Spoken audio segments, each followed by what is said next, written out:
l'oxygène. Des investissements colossaux pour remettre la Seine à ciel ouvert sur de plus en plus de parcelles à Bruxelles. Une belle démonstration qu'on peut revenir sur des décisions prises dans le passé et donner un nouveau visage à la ville. Je pense aussi à l'opération Récréation, un projet de végétalisation et de désimperméabilisation des cours d'école dans des quartiers d'abord en carence en espaces verts, où il y a donc particulièrement des problèmes de biodiversité, mais aussi d'accès aux espaces verts pour les enfants et pour les grands. Un projet qui allie considération environnementale et sociale. 20 écoles se sont lancées dans cette aventure de manière très active et volontariste, avec une participation réjouissante des enfants que j'ai pu constater à différentes reprises, et j'espère pouvoir relancer bientôt un deuxième appel à projet. Il y a aussi, par exemple, l'installation de radeaux végétalisés sur le canal de Bruxelles. Bel exemple qu'une infrastructure industrielle ou à vocation quasiment industrielle en plein centre-ville peut aussi jouer un rôle d'accueil pour la faune et pour la flore. C'est d'ailleurs même vraiment dans le contrat de gestion du port de Bruxelles que d'améliorer la biodiversité sur les abords du canal. Le port n'est pas là que pour aider à transporter les marchandises, il doit aussi veiller à la biodiversité. Il y a un enjeu particulier autour du canal. Citer les plans d'action climat dans les communes, de l'argent régional pour soutenir les actions des communes dans plusieurs dizaines de projets sur l'ensemble du territoire de la région, y compris souvent en faveur de la biodiversité, y compris parfois même directement en faveur des oiseaux. Je pense aux différents groupes moineaux, par exemple, qui sont souvent actifs dans différentes communes à Bruxelles et qui, par leurs actions, permettent la réimplantation du moineau domestique dans des tas de quartiers où il avait complètement disparu. La biodiversité en ville, et à Bruxelles en particulier, ce n'est pas juste la forêt de soigne, ça concerne l'ensemble du territoire régional, même si évidemment il est primordial de protéger les habitats naturels en forêt également. Alors les choses bougent, elles doivent bouger encore plus vite, encore plus fort, sans aucun doute. Il est plus qu'urgent, c'est indispensable, et Monsieur le Président l'a rappelé, Madame Tellier aussi. Grâce à l'action du politique, j'essaye de m'y engager avec détermination, mais aussi, évidemment, grâce à l'action aiguillonnante et vigoureuse d'associations comme le vôtre, mais aussi d'une multitude d'autres parties prenantes. Alors ce soir, nous célébrons votre engagement naturaliste, votre foi indéfectible dans le combat de la protection de la biodiversité. Je voudrais, moi aussi, vous remercier pour votre dynamisme et la qualité de votre action de terrain. Merci encore et bonne soirée à tous. Merci, Monsieur le Ministre. Alors ce soir, on vous réserve des surprises. Et nous allons notamment entendre plusieurs invités des invités inspirants, à commencer par Monsieur Bougrain-Dubourg, président de la LPO, la Ligue pour la protection des oiseaux, depuis 1986. Monsieur Bougrain-Dubourg, je vous invite à rejoindre le pupitre. Alors, votre biographie est impressionnante. Impossible d'être exhaustive. Vous avez commencé enfant en lançant le Club des jeunes amis des animaux. À 18 ans, vous faisiez des conférences dans les écoles. Et puis, vous avez entamé une carrière impressionnante de journaliste, présentateur en radio-tv, toujours au service de la nature, de la faune sauvage. Vous êtes conférencier, auteur, etc. La liste est bien longue. Les liens entre la Ligue et la LPO sont très forts aussi depuis bien longtemps. Vous avez fêté votre centenaire l'année dernière.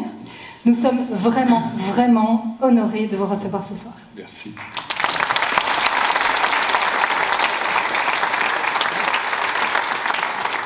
Vous n'imaginez pas l'émotion que j'ai d'être parmi vous.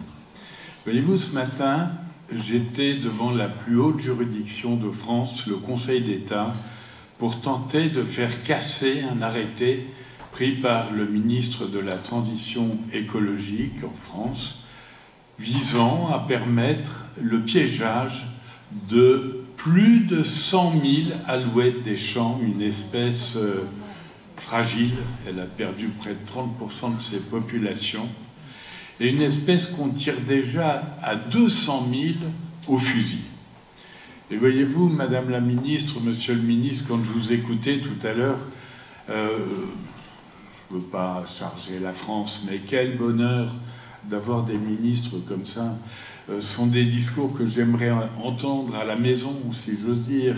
Non, on est obligé de se battre contre le ministère qui autorise des pratiques comme la glu qu'on a réussi à faire casser grâce à l'Europe. Notamment, l'Europe nous tire vers le haut, aussi bien sur le plan de la condition animale que sur le plan de la protection des espèces. Alors, vous l'avez dit, il y a une histoire commune entre la LPO France et la Ligue royale belge pour la protection des oiseaux. Moi, jeune président, j'ai le souvenir d'avoir rencontré Roger Arnhem et on est devenus amis, tout simplement. C'était un homme délicieux déjà, à l'écoute et tellement combatif.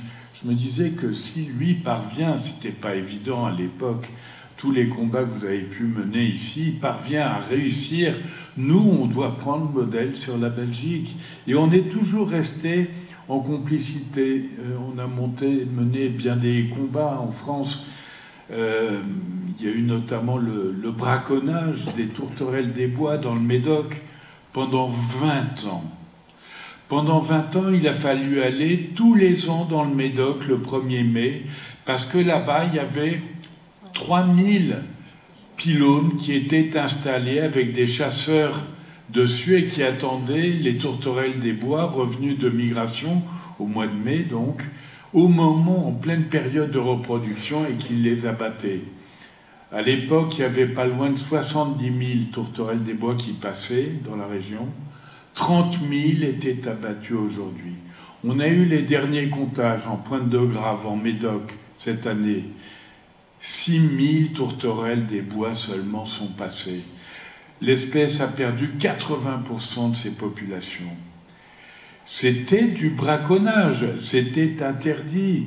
J'ai demandé à Brigitte Bardot, qui a accepté, à Sophie Marceau, à Hubert Rive, à Théodore Monod de m'accompagner pour venir dénoncer cette situation. Eh bien, il a fallu 20 ans avant qu'un préfet intervienne en disant « Maintenant, je vais faire respecter le droit français ». On a eu le braconnage des ortolans. Là aussi, une espèce qui s'est effondrée, qui a perdu 80% de ses populations et qui a été piégée dans des conditions odieuses dans les Landes. 10 ans de combat.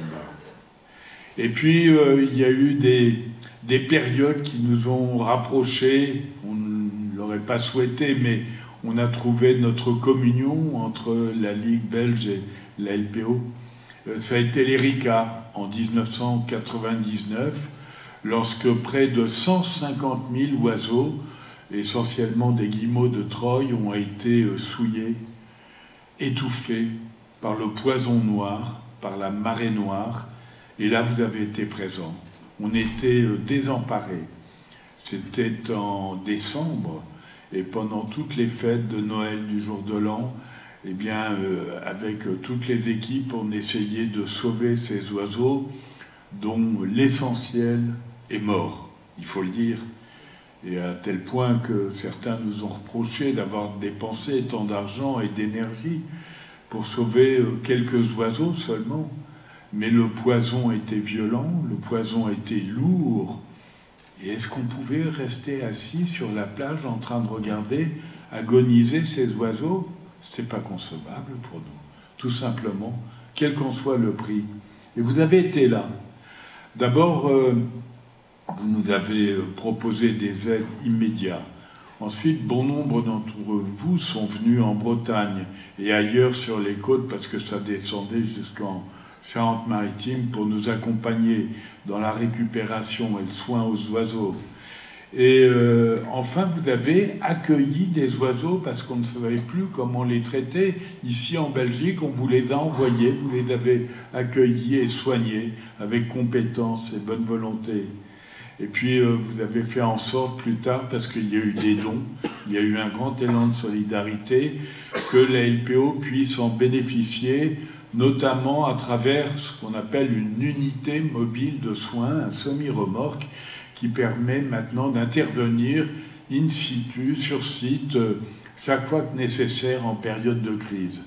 Et voyez-vous, il n'y a pas longtemps, j'étais avec le ministre de l'Agriculture français pour évoquer une situation dramatique dont on ne parle pas assez, c'est la grippe aviaire.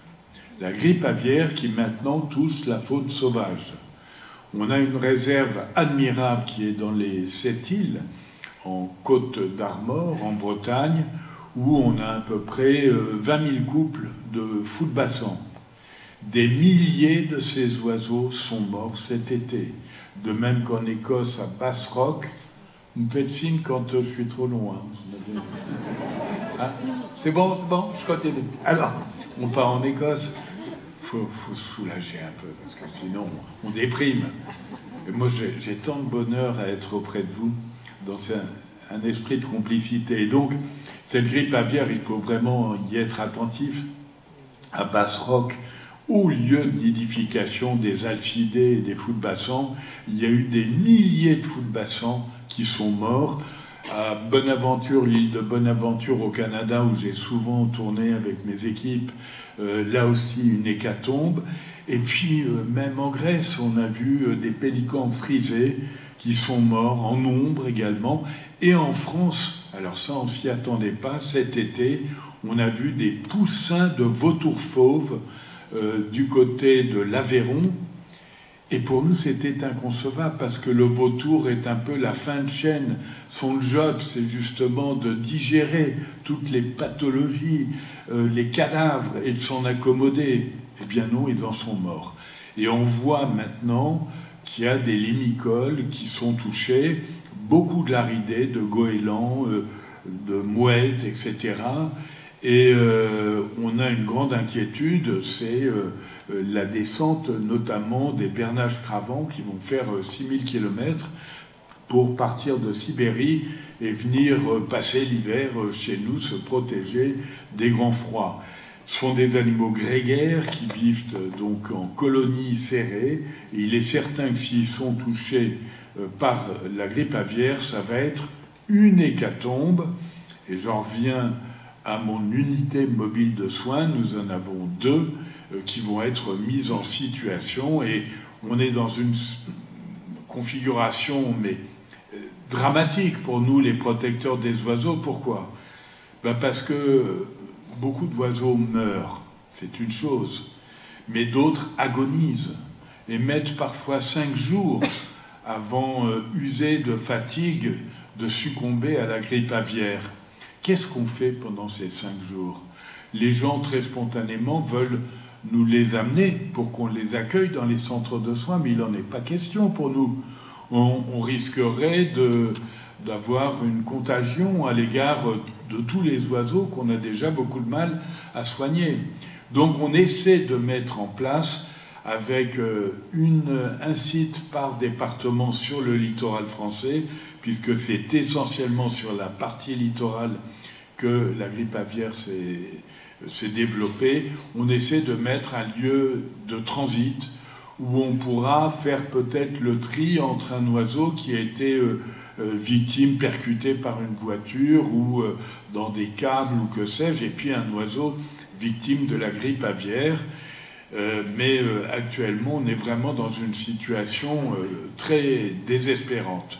Alors, il y a un chiffre qui a été évoqué par Madame la ministre sur l'état des populations, le rapport BirdLife. C'est vrai que sur les 11 000 espèces d'oiseaux, on sait que la moitié d'entre elles sont actuellement gravement touchées, et que 1400 d'entre elles sont en déclin. C'est colossal. Et ça nous dit, au-delà de l'oiseau, beaucoup de choses, car l'oiseau est l'indicateur de l'état de la biodiversité. Là où l'oiseau s'épanouit, ses populations s'épanouissent, c'est tout le cortège du vivant, les petits mammifères, les batraciens, les reptiles, les insectes qui sont présents. Là où il disparaît, c'est la biodiversité qui s'estompe. Or, on voit que l'oiseau disparaît singulièrement dans les zones d'agriculture intensive avec leur cortège de produits chimiques. Ça n'est pas une surprise. L'IPBES, qui est l'équivalent du GIEC pour le climat, nous l'indique. Les causes du déclin, c'est premièrement l'agriculture intensive, que ce soit en France, en Belgique, ou en Asie du Sud-Est, ou en Amérique du Sud, avec le soja, la déforestation, etc., c'est l'agriculture intensive. En deuxième lieu, il y a l'artificialisation, la manière dont le béton et l'asphalte vont ronger à la fois du reste les terres agricoles et les espaces naturels. Et monsieur le ministre, quand vous parliez de Bruxelles qui était minéralisée essentiellement et que vous essayez de façon remarquable de renaturer cet espace, c'est un objectif prioritaire qui peut être atteint effectivement. Donc, c'est l'artificialisation, il y a les espèces invasives et puis il y a le dérèglement climatique qui nous affecte douloureusement. On le voit très clairement, il y a une modification à la fois de la faune et de la flore.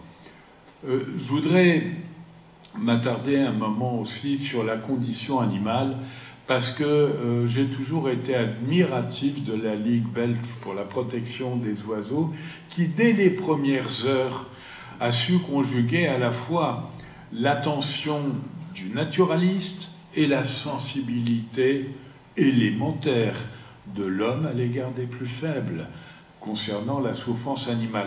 Vous avez conjugué ces deux notions, alors qu'on a eu plus de mal. Voyez-vous, à la LPO, c'était davantage les espèces qui nous préoccupaient, si elles disparaissaient ou non. Et il a fallu du temps pour intégrer cette notion de bien-être animal. Je trouve que votre parcours est assez exemplaire en ce sens. Alors, nous, de notre côté, on progresse malgré tout.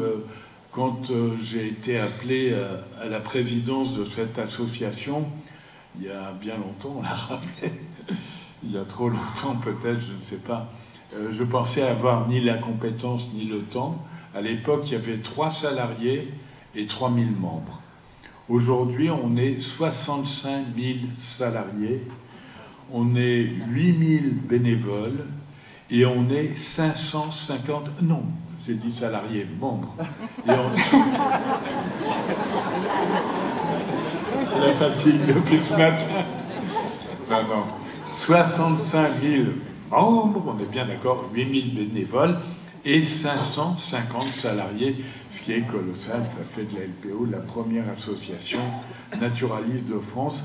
Et on évoquait cette situation, ça nous amène à avoir l'obligation de parler au-delà de nos émotions, au-delà de nos tripes, au-delà de nos certitudes, au-delà de nos révoltes profondes. Nous sommes obligés d'être des techniciens.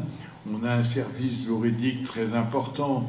Quand vous rencontrez le ministre de l'Agriculture et que vous évoquez la PAC, comme ça a été dit tout à l'heure, ce sont des dossiers extrêmement complexes. Il faut être de niveau.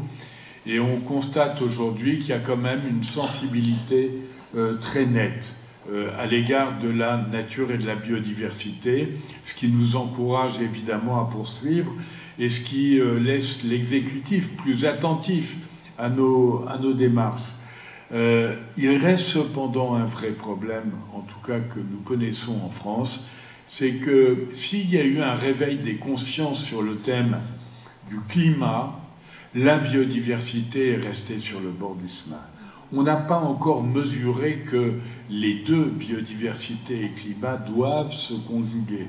J'ai rencontré le président de la République française, Emmanuel Macron, pendant 1h30, il y a quelques jours, en tête-à-tête, et il s'est engagé à ce que la biodiversité soit rehaussée dans les préoccupations au même titre que le climat.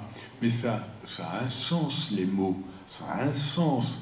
Or, je ne vois pas cette démarche s'appliquer. Pourquoi ? Parce que pour la partie climatique, en tout cas en France, quand on prend une décision politique, on mesure les effets produits sur le climat. On fait de l'isolation thermique, on prend des mesures multiples, on développe les énergies renouvelables, que sais-je encore. Et par ailleurs, on met beaucoup d'argent. On va mettre près de 2 milliards d'un fonds vert sur notamment la question environnementale qui inclut à la fois le climat, mais qui devrait intégrer également la biodiversité. Mais la biodiversité, on prend des décisions sans tenir compte de l'effet produit, de l'impact. Et par ailleurs, les budgets sont dérisoires. J'ai parlé d'1,5 milliard à 2 milliards, 150 millions pour la biodiversité. C'est dérisoire, alors qu'on a besoin de cet argent, on a besoin de cet engagement politique. Donc il y a un décalage qui est très préjudiciable, alors qu'on est vraiment dans l'urgence. Voilà ce que j'avais à vous dire en renouvelant ma reconnaissance à la Ligue royale belge pour la protection des oiseaux, mon affection au nom des Français que je représente, de la LPO. Je vous dis notre complicité, notre admiration et notre affection, et je vous souhaite un très bel anniversaire. Merci. Merci Alain,